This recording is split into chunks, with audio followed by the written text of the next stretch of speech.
Hello, everybody. Eddie Webb. We're here at the New Media Lab at Mesa Community College. Today, we are really fortunate to have with us Professor Nicole Collins. She's a residential counseling faculty and co-chair of the newly formed DEI Council here at Mesa Community College. What's DEI stand for? Diversity, equity, inclusion.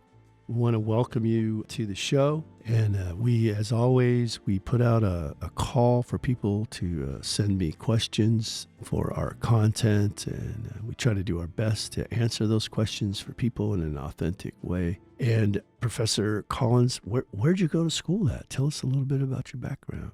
Well, I went to school at Purdue University in West Lafayette, Indiana. It was an interesting time. It's a big school, right? Then I went to graduate school at Rosalind Franklin University of Medicine and Science, and that's located in North Chicago, which is where I'm from. Oh, North Chicago. Well, yeah. Chicago, technically. Yes. Yeah. Isn't there like roots in Chicago or? Yeah. Right? Yeah. You're on the B Mhm. C or something. I've been Yeah. to Chicago. I've been to Chicago twice, and it was December, and I was doing a presentation for the NEIA, the National Indian Educational Association, and I walked out of the front of the Congress Hotel, I think it was. Yeah. They tell me it was how cold it was. I had on a jacket, and I walked out the door. I'm like, this isn't bad. You know, there was no wind, dead space. So I walked down about 20 yards where the corner was. And when I got half on the other side of the building, I think my eyeballs froze. I was like somebody just blasted me with, an Arctic wind. Mhm. And so I quickly learned to, to stay out of Absolutely. And Stay out of what the way. makes you a true Chicagoan is Yeah. when you become accustomed to your nose hairs freezing. Oh, Like yeah. that's what happened. Yeah. So you become accustomed to it. So you know how to walk between buildings without. I used to work downtown, so that was probably one of the worst things is when you would hit the blocks and you're walking in between the buildings and Yeah. then it's like and it just hits you and it's relentless. It's Yeah. relentless because you have the lake effect wind, so it's really a lot. Yeah. I want to go back in the summertime. I really, really had a good time. And then we were there. We were used to travel with a group called Native Images. And so we'd sing big drum songs and flute music and stuff like that. And I actually got to get up on stage at Buddy Guy's Blues Club, man. What? Yeah, I was there with this young kid, this 14-year-old kid. He was getting introduced for the first time in Chicago. His name was Johnny Lang. Wow. And he was like this little 15-year-old kid. Like Johnny Lang, Lang? Yeah. I love Johnny Lang. Yeah. I hung out with him for all What? night. He was, I don't know how old he was, 16. He was just like he was like a kid. He had on all the Dickie pants and shirt and all that stuff. He had long blonde hair back then. And Yeah. they were sneaking in beers and we were all sitting in a corner. We had a really good time. I had not a clue who he was. Nobody knew who he was. Yeah. I mean, they introduced him as this kind of, what is it, prodigy type Yeah. kid. Yeah. And man, they started playing. He tore that place. It was amazing. He's got a lot of soul. He's got a lot of soul. He's got a song called Yeah. We Are the Same. Mm. And my kids love it. I mean, it's a declaration Yeah. of our sameness. And Yeah. I really live that Yeah. as a person. When I have conversations with people, I'm looking for sameness before I'm looking for differences. Yeah. And I went to high school with Buddy Guy's daughter. She was a couple lockers down from mine. All right. I love Buddy Guy, man. Yeah. He's my favorite. So you are the co-chair of the DEI. What was the process of becoming the co-chair? Oh, gosh. Well, the process of joining DEI was being able to, submit a form, your interest, answer some questions. And then we had the opportunity to get together and meet and talk. And amongst all of the members, or not, well, members at the time, they had a chance to vote. And that's how it went. All of the members voted. The votes were tallied. That's how it happened. And so me and my co-chair, Jim Larney, is how we were chosen. Yeah. So there was Definitely a shock. an election amongst the people who seems like there was one step before that people had submitted and then were kind of categorized in advisors or members. I'm not sure Uh, about that part. I wasn't a part of it at the time, but I know that for the part that I was involved with, it was that, and definitely a shock. I had not emotionally budgeted yeah. for the position this Well, time. well, Thank congratulations. you. I think it's extraordinary when your colleagues elect you to a position and put the trust in you. Big trust. Sometimes, what do we call it? Voluntold, Hi. right? Yeah. But this is good work. I didn't get involved with that too much. I mean, I didn't, I don't really understand it yet. And I'm hoping We're learning today, too, so join in. yeah, I'm hoping today we can give some clarification on the what exactly. I've seen colorful brochures for the 21 years I've been here, Hmm. but I want to see some real action happen, Absolutely. and that's sustainable. Absolutely. And I'm just gonna be honest with the listeners here, or disclose. I mean, when we were holding these sessions, I did not like the fact that it was teed up as if you're angry, if you're Hmm. angry about this or that. That's one of the reasons I didn't participate wholeheartedly in that, is because I'm at a place professionally and personally, where I'm a tribal member, and my dad's native, my mom's not, and I don't like it when people are categorized as having to be angry to talk about race issues or injustice. I want people to be labeled as intelligent. What's wrong with talking about these things and being calm, right? And being smart and using our minds to in the old way, they would that's where the word caucus comes from. Come together, Hmm. let's talk about this stuff. But I don't want somebody labeling me angry, because I'm gonna could be one, because you've invited me to come talk about these diversity, equity, and inclusion issues, and then told me I'm angry if I talk about it. I don't like that. And so it seems like after those discussions were finished, that you all sort of took up the charge. Okay, so how are we going to do this? And I've seen the work that you put out, some surveys, and the meetings and conversations you've had, and I think they're really awesome. That you've opened this thing, but the center of it is hopefully to be inclusive of everyone. So when we talk about this idea of building culture around diversity, equity, inclusion here at Mesa Community Colleges, what are some of the challenges that you're facing? Oh, good question.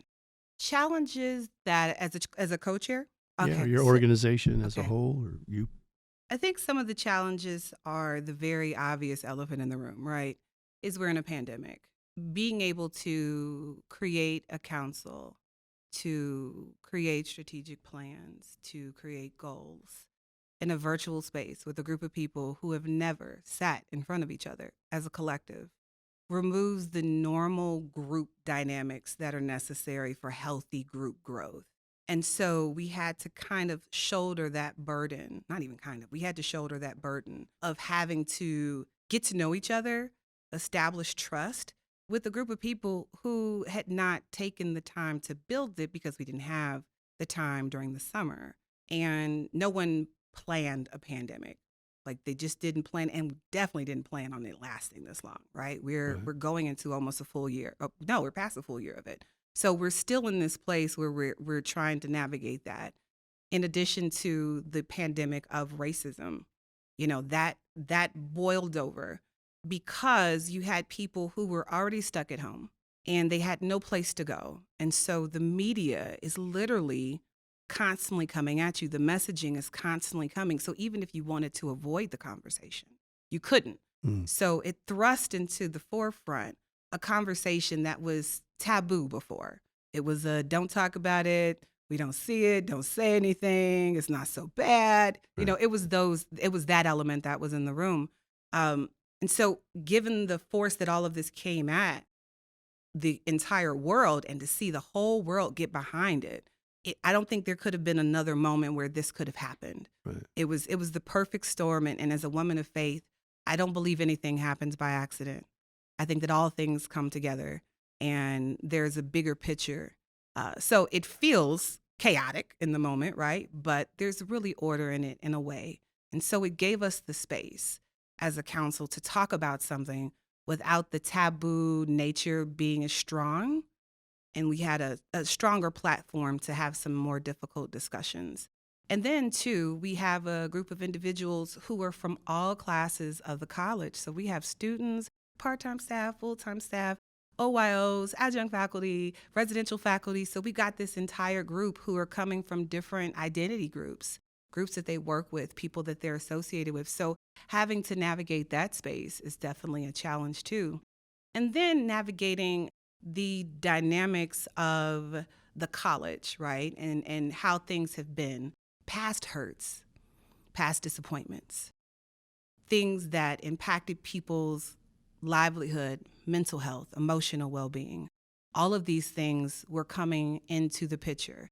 And so from the perpetrators of racism to the people who were on the receiving end, hearing both of those conversations. And as a counselor, I'm to be impartial in all spaces, right? As a counselor. But in this role, I am to advocate for DEI, for diversity, equity, and inclusion, and to help people to understand, hey, listen, this is what diversity, equity, and inclusion can look like for you. And making sure I make the connection to the individual and finding the sameness. Hey, this is this, but sorry about that. This is this. I just watched Keegan's head snap back. He's like, why did you do that in my ear? Sorry, I talk with my hands. All right. I lost my train of thought. Goodness gracious. You were saying that where are other people positioned themselves in Right. DEI? Because that's where the connection is made. It's a hard lift. It's a heavy lift.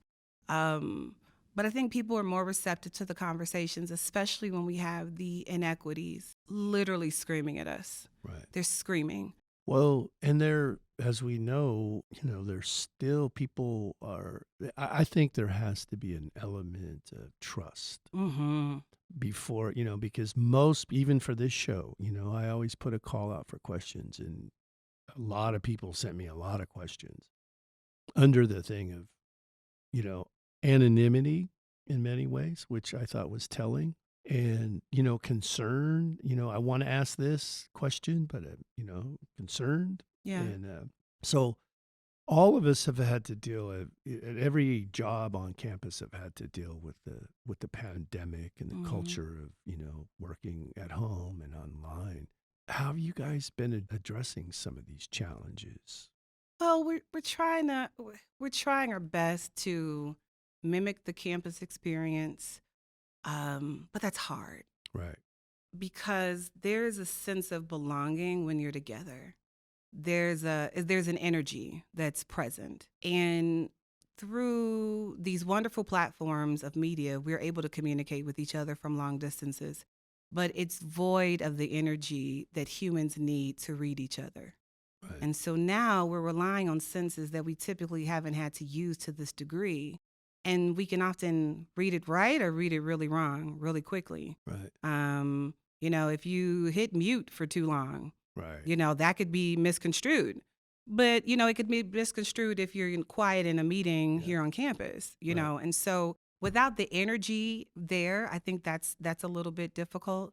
But I think we have a good setup where we're really trying to make this experience similar. Yeah. And not inundate people with a lot of meetings, but being mindful of people not being able to be available, kids running into Zoom meetings, dogs, significant others. That's real DEI work, right? That there, is. right. That's Those are all stuff. that's it. That's Yeah. it. It's the inclusivity of your life experience. I've been here long enough where I remember when the lawyers and the insurance people said, like, to single moms, you can't bring your kids to the classroom anymore. It really upset me. I mean, I wrote letters. I think community college, I think it's great single moms can bring their kids to the classroom. We can all, as a community, teach, etiquette and being well behaved. I think people should bring their grandmas and granddads into the classroom, you know? But Uh, it became an insurance liability, and then, of Definitely. course, if you got kids that are just being kids, it can be distracting, and I mean, I get some of that, but I like the culture of having a classroom where it seems really community and family oriented, and we're all learning together, but it's, back to business. The name of the new media lab is a place of belonging. Mhm. And I know that term and idea has been colonized a lot, Mhm. but it's a old concept in the native language, this sense of community and Mhm. belonging to your community and knowing where you belong to your community. That's a good start for anybody, any programs to say, hey, you're welcome. And, let's figure out how you belong into this and value that. Do you ever draw on your own experiences with the question here from someone was, do you ever draw on your own experiences around dominant culture at MCC? Yes, it's a really good question. Um, I first started at MCC my first semester. I had an instructor come to see me. I did not know the instructor, didn't have a relationship, did not know who they were. Had an appointment. I figured, hey, I'm new, no biggie. Let's get to know me. I'm Yeah. really an open book. You can have a conversation with me. And proceeded to share about their life, their history, who they were, where they had been, what they had done, all of these great, great things. Um, and then asked about me. I shared my story, shared how I got here, everything there. And then I got the question, well, wow. So you made it out. What's wrong with the rest of your people? So that kind of throws you off, right? Because I'm being re interviewed. Totally offensive. Totally offensive. But in that moment, it's not the first time I've been offended, but Yeah. I'm an educator. Right. And so it was time to educate that my value system was no different than the value system of others. We have a universally held sense of values. No one wants at the end of the day to harm anyone. Like it's just not a thing. We want to protect our family. We want to protect those we love. We want safety. We want security. It's the same thing.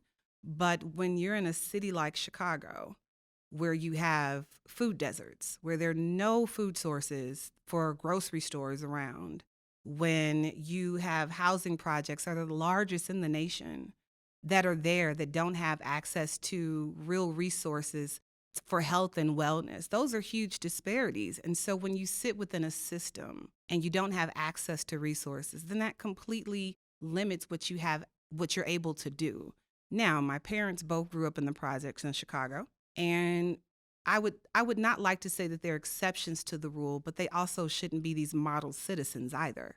They're human beings. They're people who made certain decisions, but within their own family structure, their siblings are totally on different levels too, socioeconomically.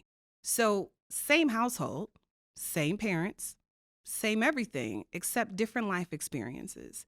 And so that's the story that I shared. I got an immediate apology. I didn't hold a grudge. It was a moment to educate. And so instead of, I can't believe you said this to me, and that's okay. Had you caught me on the wrong day, maybe that would have been really. But at that moment, I saw this as okay, maybe they could totally be inquisitive. Yes, the undertone wasn't the best, but as an educator, it's my chance to educate. And then the apology came, no beef, no nothing.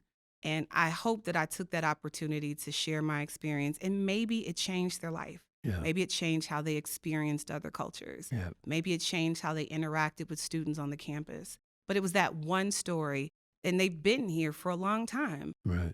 But they had a curiosity, or maybe they were just being nosy, but that their privilege allowed them Yeah. the space to do that safely without the immediate punishment that probably would have come to me as a Black woman. Sure. Yeah. Yeah. I mean, we've had that same story told to us here on previous podcasts from Mm-hmm. faculty who said they got re-interviewed, Mm-hmm. who were, Mexican American. Or the list goes on in that sense of the audacity of some folks, who've never really thought those things through, maybe. And I think there's there's a theory in critical race theory talks about racial fatigue in higher ed, because it's one thing to have that experience once, but you know, I can't tell you how many times you have to re-explain the same, and people come now, what was that again? Mm-hmm. And I don't even, I mean, I just, yeah, I'm not gonna. I applaud your position of taking it on and being an educator and taking the high ground, but I just smile and walk away. It's not my job anymore I to, couldn't. I was in you my know, office. I yeah, couldn't walk away. yeah. I know. I get what you're doing. I when I first got hired here, I was, a lot younger and had a big full head of hair and hair down to here, and I had faculty write notes and put them on my door that said my hair made me look dirty, Wow. and stuff like that. But Mm. just, yeah. I mean, it's an amazing.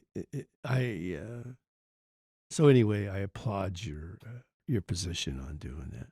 Do you think, here, this question, that your experiences with your own culture has impacted your work with the DEI, the lens that you see? And Absolutely. I think I bring several cultural experiences to the table.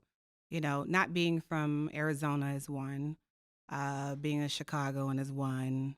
The cultural experience of being Black in Chicago. That's a very interesting experience because these are growing up. I grew up in a homogenous environment, predominantly Black, home for a while, and that helped to shape how I saw the world. So when we moved to the suburbs, yeah, I was literally the only Black student. So much so, and talk about re-interviewing, and this is a stunning equity gap. I went to a school on the south side of Chicago for my grade school. It sat across the street from one of the largest housing projects in the country, Robert Taylor Homes. Across the street was a magnet school. The school had its own indoor pool, dance studio, band room, typing, wood shop, full setup. This is an elementary school, indoor. You had to test to get in. The students across the street couldn't get into this school. I was bussed in to this special school. mm, And it was a glaring equity gap. I didn't have the verbiage to say what it was at the time. right, But there's a huge difference between the experience I was getting versus someone else. And what that did was it prepared me for what I was going to do when I got to the suburbs, because I tested well, so well in a predominantly white school that my results were questioned. They mm, called my parents.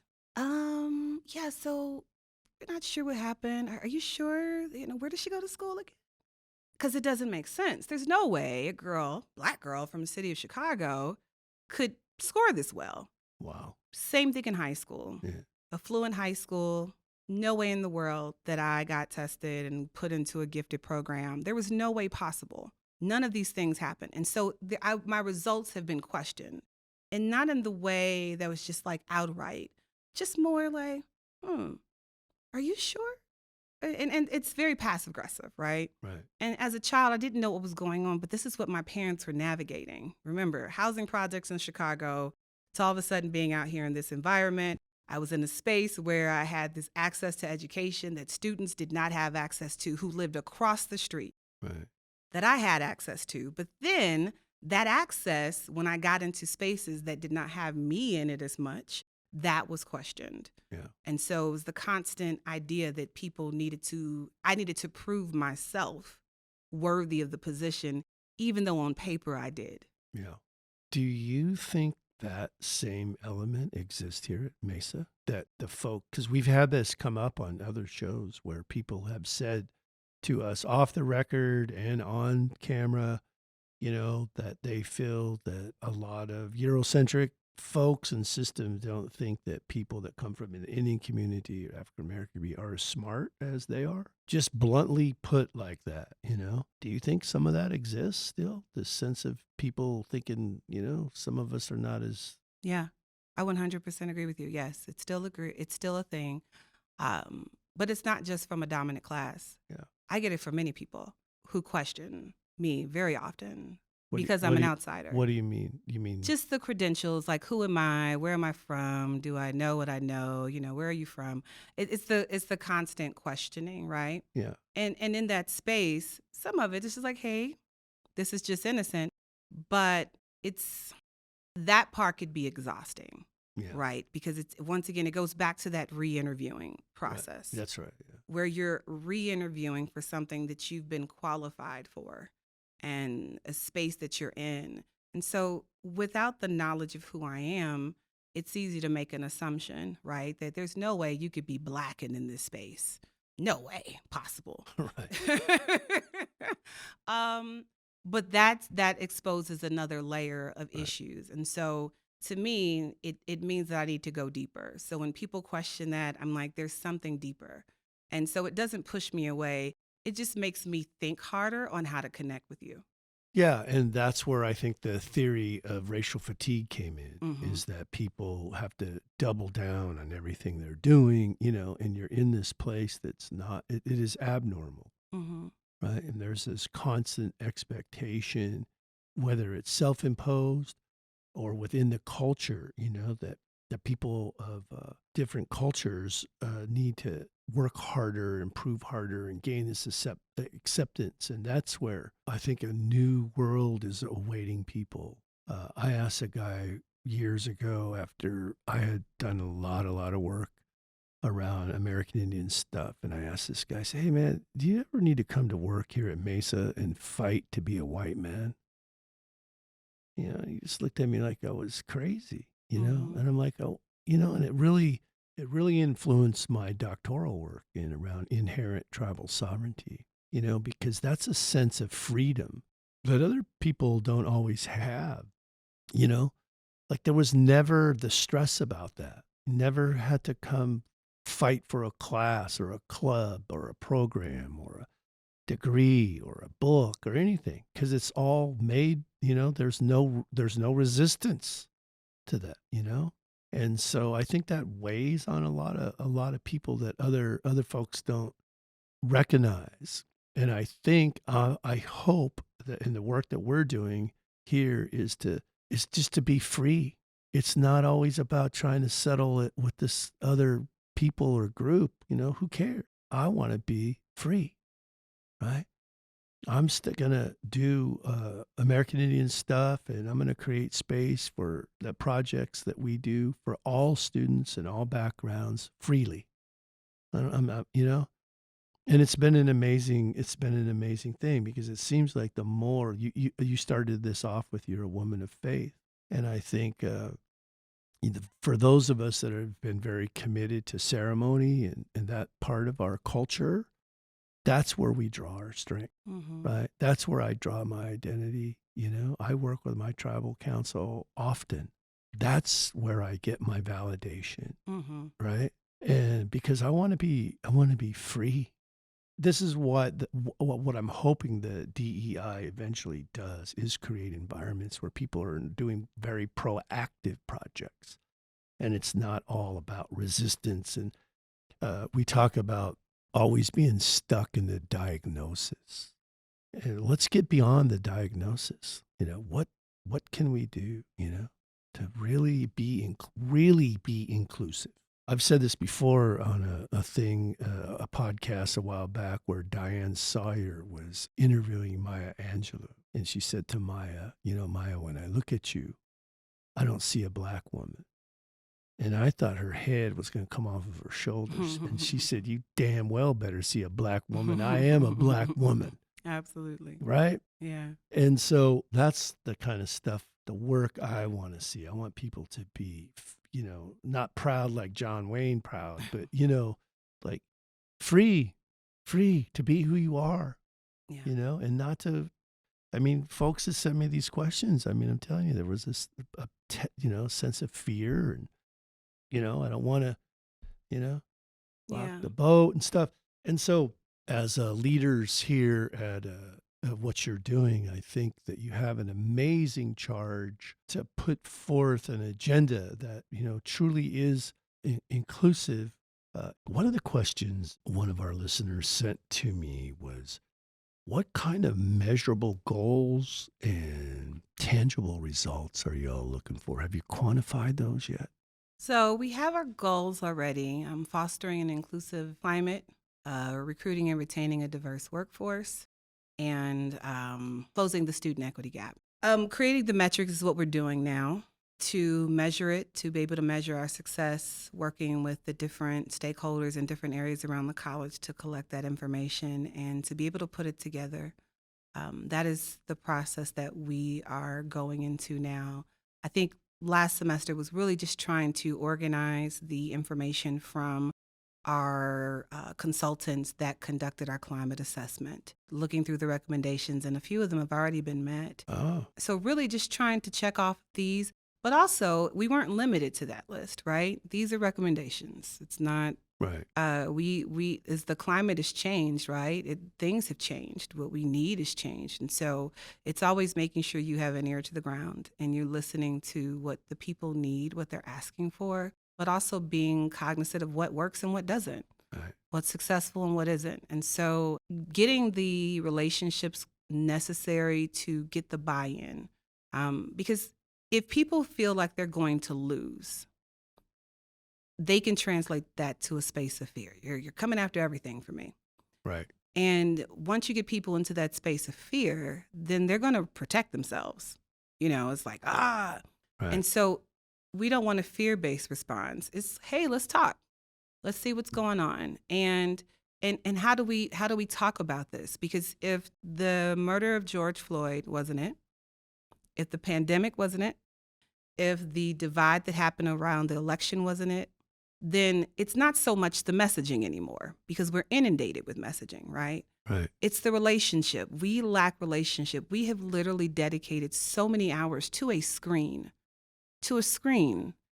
And we do it, and a lot of it's a part of our job, but how long have we looked at each other?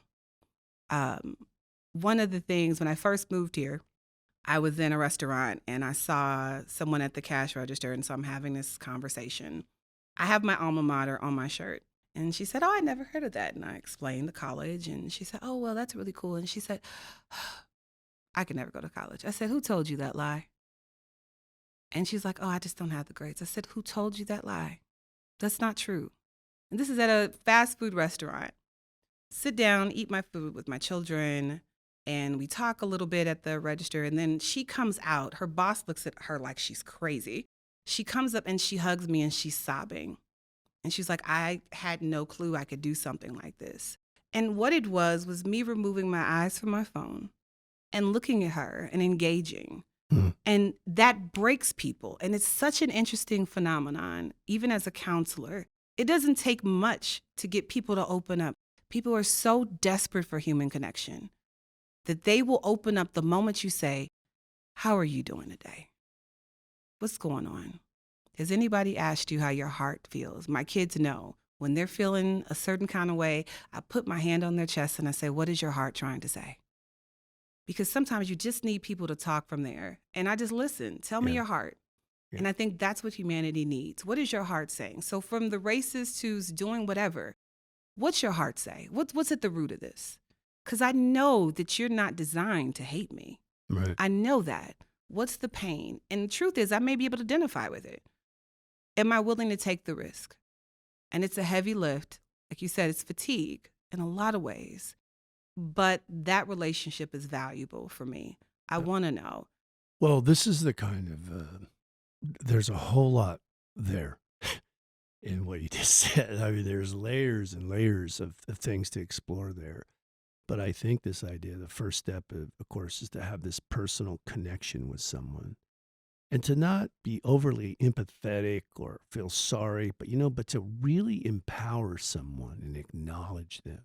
Mm-hmm. Because again, I think for this campus, because of the culture that we've had, this interim culture for so long, I think trust is such an important variable in all of this. Because as you're talking, honestly, I mean, I've found myself worried about losing our new media lab and stuff because people change, or you hear things, or all this sort of stuff. And about a year ago, I started studying neurobiology about lying. And not only the lies that, as you've said, we hear on the screen. I'm assuming that's what you meant, the TV. Hmm. But the lies that we can sometimes, because of trauma of our past experience, that sometimes we can project those lies into what we're currently doing if they're not, addressed, and they're, you know what I mean? They're not properly, put in the context of their experience. I think that what you're talking about there, that's real empowerment to give somebody the confidence. But then we have to follow it up with real opportunity. Sometimes I think I worry too much about losing stuff that we actually lose stuff, and then it really does happen. And then where are you in the scheme of things? Like, see, I told you. But I think it's always keeping that higher consciousness going, that no matter what happens, we're going to be okay, Hmm. right? To each other and all of that sort of stuff. But that idea of encouraging each other, I really like that. And to have the confidence that you have the confidence yourself to be a leader in that way, I really like that. I want to go to this next question because I think it's one of the most powerful questions that we have to grapple with. To actually achieve a diverse, equitable, and inclusive environment, those in power have to be on board to accomplish these goals. How do we expose our current issues without demonizing them and get them on our side and act against policies that have benefited them? Good question. Real good question. I think it goes back to the idea of connect before you correct. Before these individuals were in these roles, they had a life and they still have a life. They're still humans. And I think part of the issues with a lot of the isms that we're dealing with right now is forgetting the humanity behind an individual and not knowing the forces that are exerted on them, right? And so, granted, not all individuals are welcoming to conversation. So let me first put that out there. It's not a one size fits all thing. Right. But I think that with relationship, when you bring forward your case, a receptive individual should be willing to hear it. And then framing it, what is the opposition? Yeah, my degree is in business. So from the sales perspective, you want to ask, if you don't want to buy this product, what's holding you from buying it? Mhm. What's the reason? What are some of the questions you have? What are some of the red flags you see? And not necessarily trying to sell someone on the idea, but to come to an understanding. Like, what's your thought process? How are you feeling about this? And I think that's a part of the buy-in. But like I said, it's not a one size fits all. You really have to be discerning. And it's not going to be with everyone.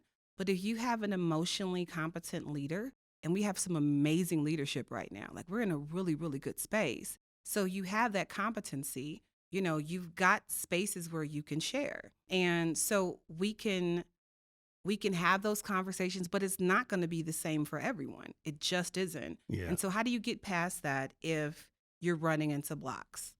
Right? It's like, well, I had this conversation and they're not doing anything. And I had this conversation again, they're not doing anything. I had this conversation again. And at a certain point, is there someone else that you could bring into the room? Is there someone who's gotten something done successfully with this individual? There you go. Can you partner with this individual? Like, hey, what did you do? What happened? How did you get this? Because you got this big initiative pushed forward. What Right. was your formula? How did you present it? Well, they really like to see this documented this way. Oh, see, I was bringing pie charts. I didn't know that was the way they liked it. Right. And so that's the relationship, the community, which we were talking about. Right. The community should help to get these things done. But I think sometimes we can kind of take ownership of our projects Yeah. and not share how we got it done because we want to keep that pipeline open. Right. Like, oh, yeah, I got this done this way. But if we don't share ownership of how we got it done, we don't share that, then we don't lean on our community to help to get the buy-in. So I think that's a part of the power structure is making sure you have the community to support you and learn from each other because we're here. Initiatives clearly happened.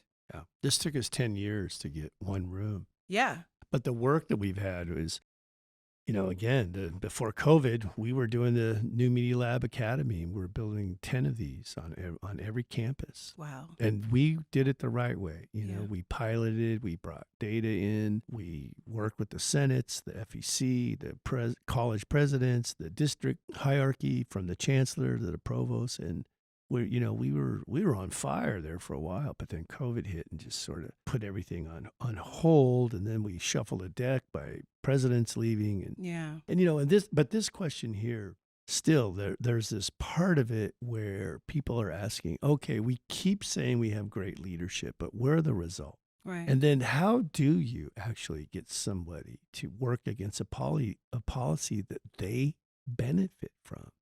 We don't know the answer to that yet because we really haven't seen the results yet. Right.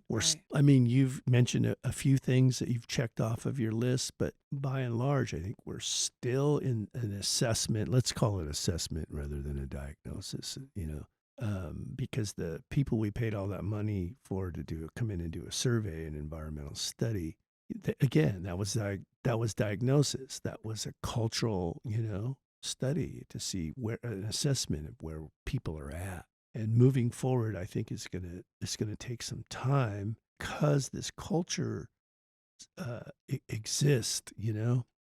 I mean, since I've been here, I've seen some really good people passed over, and I've watched people just get appointed to positions, high-paying, high-powerful positions with no competition, no interview, just straight up appointed. That stuff's frustrating for people like us that have to work extra hard to just get what we have. That's the kind of cultural shifts I'm interested in.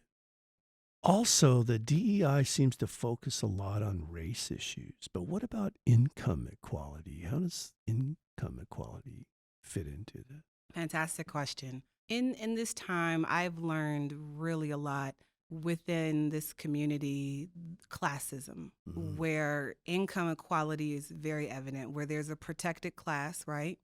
And then we have staff who don't have a lot of protection, who don't have that space. But then on top of that, you've got income inequality that can really be a huge issue where it's like, okay, well, you're getting paid this, and then I'm getting paid this, and I'm barely making it, and you're doing a real good job. And it mimics corporate America, right? Where it's just like, okay, well, you're making a lot, I'm not making a lot. Right. And it's a hard thing because for some people, it's not race. Sometimes it's class. Sometimes it's gender.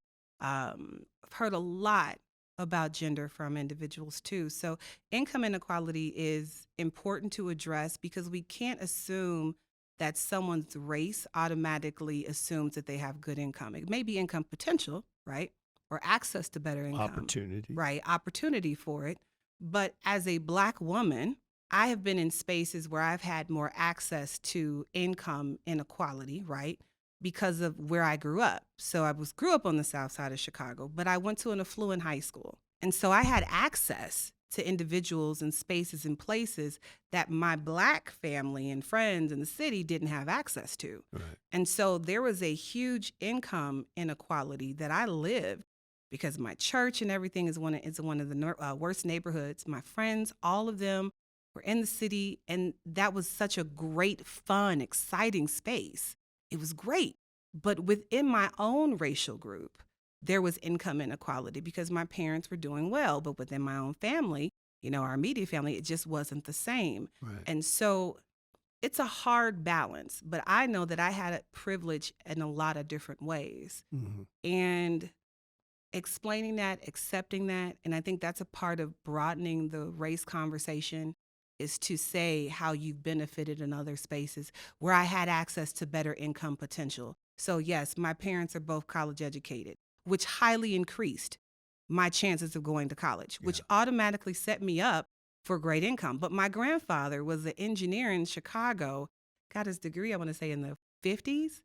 That was crazy. That wasn't a thing, but that set them up. And so all of this privilege allowed me a different level that I could get to and have access to. So to be a faculty member at Mesa, that's a space that's great. There's a lot of opportunities. There's potential for growth, harder growth for some.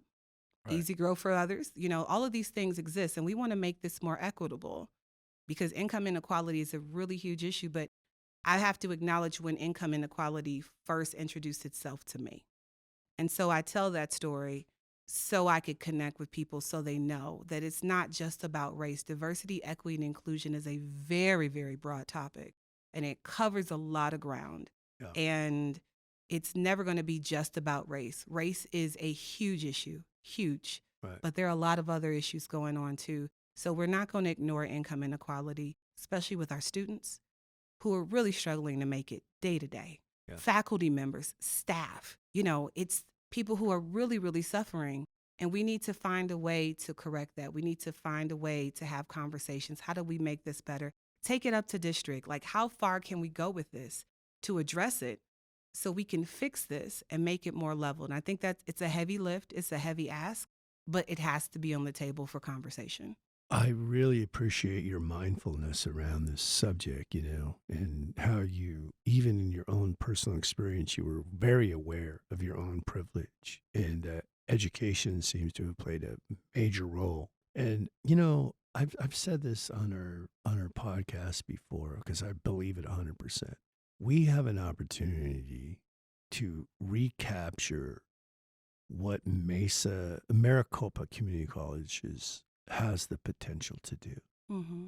We have the potential to position ourselves as one of the finest institutions in the world. I believe that with all my heart, and I want to be a part of that. But it has to happen from within, right? And people need to get together. But our problem here in Arizona is the way we run our education systems based on elections of people that have zero qualifications at all in education. It's the craziest thing. Yeah. We have to change that. That has to happen. We need representation from the community that we gather taxes for that drive 60% of our revenues. Absolutely. There needs to be accountability. There needs to be representation. We need to partner with them. But this idea of just always it's almost like you got people trying to bring the institution down on so many levels financially. It's hard to get to the things that we're trying to do, which is to be a world-class institution that delivers both academic and occupational experiences for the citizens. That's our charge. Mm-hmm. And we can be so good at it. Mm-hmm. We are good at it, but it's sort of that decaying element that we need to revisit, and with that emergence are these issues, and they don't have to be scary to people, right? It doesn't have to be a war. Yeah. It doesn't have to be, that's what these politicians have drug us into, this idea that differences have to equal violence, or hatred, or it doesn't. It gives us an opportunity to come together and show our finest example of intellect and humanity, right? Again, in some of our tribal ceremonies, when they talk to us about our mind, and our mind being our spirit, and our spirit being holy, and, to align those things, it's this sense of when you start getting away from that, you see that they've taught us that the lowest form of intelligence is violence. And I think on January 6th, was it? Is that what it was? January 6th. I think we got to see the full expression of what that looks like, of what this nonsense about denying reality and this element of this constant thing of lying, that it manifested it in a way in people that was violent, right? I mean, and if you deconstruct all of that behavior from a clinical place like you're qualified for, I think it's fascinating. I think that as, higher institutions and as we study this now, in 50 years, as we start to aggregate all of this, I think it's going to be really clear of how damaging this sort of inability to deal with truth is going to, it's really the future generations. I hope if we don't burn the whole house down, right? Right. Like maybe I'm hoping that was it. Fingers but crossed. I don't know, I don't know. So, the point I'm trying to get at here is I think the work that you're doing, once again, Mesa, Maricopa have an opportunity to provide real leadership in these areas without destroying things. Let's get at the table. Let's talk about it, but let's do it in a way that we're supposed to. And it sounds like to me, they picked the right, the right person here for the job. I like the fact that you've balanced the realness of your experience with, trying to be mindful of what the goals are. The Absolutely. bigger picture. And I really, really, it's nice to get to know you and have this conversation. And the income equality. I was telling Professor Collins, I'm tapping on the table, and Keegan's looking at me. But I was, I used to, my classrooms face a parking lot, and there's these windows. And every day we had a vice president working here come pulling in his Porsche. And one day, man, I just couldn't take it anymore. I could see the look on the students' faces. And, I'm smuggling in food at this point back then, to students. And I just walked right out of my classroom, walked right out into the parking lot and said, "Hey, look, dude, you can't come whipping in here in your Porsche anymore." In front of all of our students who don't have any food. I'm trying to get bus passes to people. Yeah. And it was a real moment for that guy because he looked at me like, well, there was something wrong with me, And I'm like, no, you got to stop this.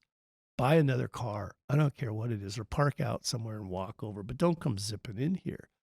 You're completely out of touch.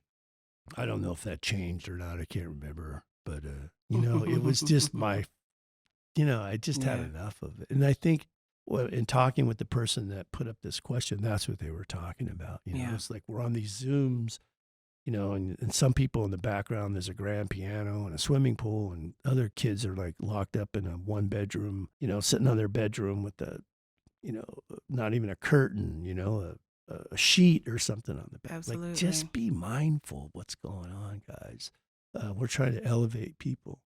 This is our last question. We'll wrap it up here. Oh, no fun. I was just getting started. Yeah. Here's the question. Is there any LGBT plus representation or discussion in the DEI Council? Yes. Tell us about it. I can't speak to how the council was created, but I'm glad that we have diversity in that area. So that's really, it's great. It's different voices. It's inclusivity. It's a beautiful feeling to be able to see all of our different communities, all of our different cultural experiences going through these interesting times, right? And sharing how we see the world through this lens. And I'm grateful to every member of the DEI Council and the advisory team, which, and it's a lot of people, for teaching me some really critical lessons about life, about struggle from a different lens. I think that as an educational institution, we always have to remember that we're always students. And every single individual on this campus is an educator. Every individual is an educator. We are a higher learning institution, and so we're always teaching someone. And so I am happy to be in a space where I'm being taught. That's right. My co-chair, Jim Larney, is teaching me so much about his culture, his life experience, his family. It's been a wonderful, amazing experience. And us learning to lead with us. I have this phrase, I lead with me, and share my experience. I don't ask people a lot of questions. I share me first. I'm happy that people are sharers of them first, because you break a lot of barriers down when you share you and you share some very complicated issues, things that may be more polarizing and taboo. It's wonderful when people feel safe enough around you to take that risk. And I think that is the goal, is that as a DEI council, we need to be safe enough where people get to be who they want to be. They get to be who they are. And for us to be students as they're talking to us and be educators when it's time. But there's not one staff member on here at this campus that's not an educator. Right. And so we have to have those conversations. There's no higher, there's no lower. We're all the same, just like Johnny Lang said. We're all the same. And we come from different angles on how we got here. Right. But one thing I've learned when I was a child, I was always told, actually not a child, when I was in college, they said 3 promises. You're born, because if you're alive, you've been born. You're going to get sick and you're going to die. You know, these 3 things are definitely going to happen. And then you got these... Another sunny day in Chicago. Right.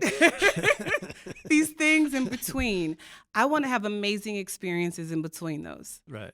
And so let's figure out a way to have these amazing experiences. And some of it's going to have some hard conversations. And I lead conversations with sharing me.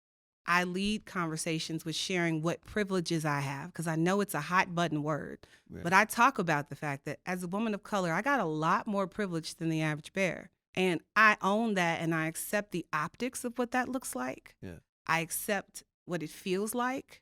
But we have to understand the diversity and the broadness in our experiences, and that we can't claim one for one individual, even as a homogenous group of individuals. And I learned in Chicago, race wasn't the issue in a homogenous group. It was class. It was gender. That's what we were fighting. You know, so you're a woman, don't talk. You're a man, you're just trying to take me over. You know, all these stereotypes that were associated with this. Yeah. And so then we had the idea that, you know, well, you living in the projects and the sides of town really mattered, right? If you're on the west side, you were like this, and the south side was like this, north side was like this. And so that exposed income inequality too. So I think it's really important for us as a council, as a community college, as a group of individuals to really be aware of each other, be listening more than you're talking. Yeah. And understanding is to be quiet for a little bit. Yeah. Be accessible. Yeah. You know, I mean, as I'm listening with your story and getting to know you a little bit, it's like, it's that idea that you recognize your own privilege, but you're keeping the voice open for those who don't. Absolutely. You know, who like your story of, you know, the street on one side of the street, and you're very mindful that, you know, there are other Black women. Yes. Who've not had this opportunity, and you can't force it down like, you know, well, I pull myself up, you know. Right? Like, that's not your... Not a thing. You know, that's not what, you know, it's the fact that we recognize that we got to reach out, and it always, again, comes back to this ability to be brave enough to talk about the truth. That's it. Right? Like, I had a student, probably 6'2", 6'3", large guy, wore a dress and high heels and lipstick, right? So I said, listen, man, you got to help me. You know, you got to teach me, because I don't know. I just honestly don't know how I'm supposed to do this, you know? And that guy spent the whole semester teaching me, you know, like, to chill out. You know, I'm like, because I kept saying, you know, I'm a West Coast guy. So I kept, you know, hey, brah, and all that kind of stuff. And then, but it'd be confusing, you know, because he's in a dress and has high heels on, you know? And so he really helped me get back, you know, past that. He's like, I'm a man, Eddie. Absolutely. I'm a man. Absolutely. And I like to wear a dress and wear lipstick, but I'm a man. And I'm like, okay, it's just going to take me a minute, you know? That guy ended up, man, just, you know what I mean? And I think what made it work was I was able to be honest, you know, and just say, you know, hey, you got to help me, because I don't know, you know? And I would make mistakes, you know, and he was very forgiving, and it was awesome. He did a great project around that stuff. And for a few years after, I'd see him around campus, and, you know, just a friend. You know, and he just taught me to just, hey, I'm just a person, you know. So what? You like wearing cowboy boots? I like wearing a dress. No big deal. Absolutely. And that's, you know, again, back to that sense of normalizing these things. But we got to get rid of the power structures that, I mean, again, back to that question 10. Hey, everybody, we got through 13 questions here from people that sent them in. I think you've done a fine job with these, but I think it will always come back to getting the people that have all the power to, you know, how are they going to let go of policies that benefit them? I think that was one of the most important questions, because we all keep hearing about, we have great leadership. Yeah, well, you know, okay. Yeah. We all like each other to a degree. Let's get past that. I want to see some tangible change, you know? Absolutely. And even for DEI, the change, and I don't know if this seems like a really lofty goal, and hopefully I could explain it right. I want DEI to be so ingrained in our culture that it becomes invisible, Yeah. that you don't see it, Yeah. that it's so a part of who we are, that it's embedded within our culture, that is what we represent. So we'll do all the programming and these things, and we're going to fight for these things. But imagine a campus that is naturally inclusive, Yeah. naturally equitable, naturally diverse, where students don't even know that all of this took place. Yeah. That's the goal, where you don't even see it. It's so embedded. And people were bought in because they understand that they fall within all of these groups all the time. Right. That someone doesn't feel included at some point. Spaces are not equitable for everybody, and people don't feel like their diversity is celebrated. And so what happens when we can make that happen, so much so that you don't even see it happening? And I think that's going to be the interesting way, because, you know, there was a time where we had a Chinese president, we had an Iranian vice president, African American vice president, African American vice president, but the culture didn't change. Yeah. You know? And so we want to thank you for coming on the show. You know, it's great to get to meet you and go through these questions. And hopefully when we see you back, we can talk about the tangible goals that we have manifested out of the DEI. You know, I think we're still in that sort of diagnosis, beginning stages. And it'll be interesting to see how these questions evolve for, you know, I'd like to have you back again in the fall or over the summer. Absolutely. And see where we're at, update folks. Hold us accountable. Yes. Yeah, I wasn't going to say that, but that's that's exactly what we're going to do. I love accountability. Yeah, I love it. I love it. It's good. And here's the thing, you know, with accountability, okay? We want to hold you accountable, but at the same time, we want to give you the tools you need to be successful. Absolutely. That's key, right? Yes. I mean, that's key. Well, I always like to give our guests the last word. So if there's anything you would like to say to the community, let you say that. That's awesome. Wow.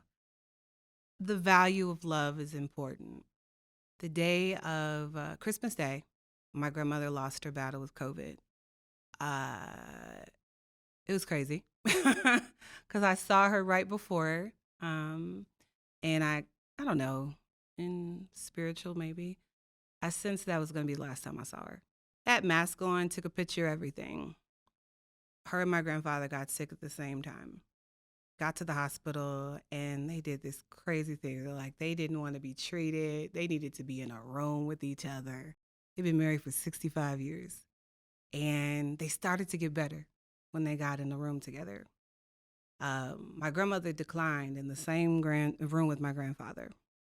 And the day of my grandmother's funeral is the same day that the Capitol was stormed. Same day. And I said, oh my goodness, I cannot believe this is happening. Like, what is going on? And I remember my grandmother imparting to me that she created the emergency transit system for hospitals in Chicago. So there was no system to take patients back and forth to the hospital. They would just have taxis. And so she created the transportation system. Wow. And right before she passed, she told me this story. First time hearing it. She talked a little bit about it, but she talked here and there. And then she said, babe, I'm in such a good position now that I have too much privilege to use the system I created. And so for my grandmother at the time when she created it, she didn't have it. She didn't have that privilege. And I urge all of us to create something so amazing that maybe we won't even be able to use it. Let's create a Mesa Community College that's so amazing that we won't even be able to benefit from it. And my grandmother not being able to use a service that really could have helped her at the time when she had COVID said a lot. That my grandmother did that not knowing that she'd be in this position. And I think that's what our forefathers did. There was a sense of uncertainty in laying the groundwork for what we get to stand on today. Uncertainty is okay. It's not comfortable, but I really want to learn from my grandmother and say, I may not be able to be here to enjoy it, but I want to lay the groundwork because it's not about me. It's not about my agenda. It's about doing something for somebody else. So I hope that people love humanity enough to take the focus off of self to take the pain and translate it into an action, and then to have conversations with others and to be able to take feedback if it doesn't work. And if you don't get to benefit from it, that's okay too. Sometimes we just got to do it for the people in the future. The same way my forefathers did it, with no hope of being emancipated or anything like that, no hope in chains, no hope. They managed to pull out. And for my grandmother to do something for the third largest city in Chicago, that's a big, proud moment. It's huge. And for the woman who was born on Easter and died on Christmas, and her funeral was on the day of the insurgency, like it was, it's a beautiful space. And I want to learn from her. I want to be more like her. And so let's look to our forefathers. Find the strength in a situation that you can't see how it's going to work. And that's what faith is for me. If I could see how it's going to work, it's not faith. And so I don't know how any of this is going to pan out. I don't have a lot of answers. The DEI Council doesn't have a lot of answers, but I have a lot of faith that it could happen. What a beautiful story. And thank you for sharing. Can never go wrong with altruism, folks. And, altruism is to do something for somebody that can't do anything for you. That's always a good spiritual practice. Thank you so much for sharing your story. We really, really appreciate it. Feel free to email us more questions, and we'll keep this conversation going. As they always say in my dad's language, hello. And you guys, hey, take care of each other out there. See you.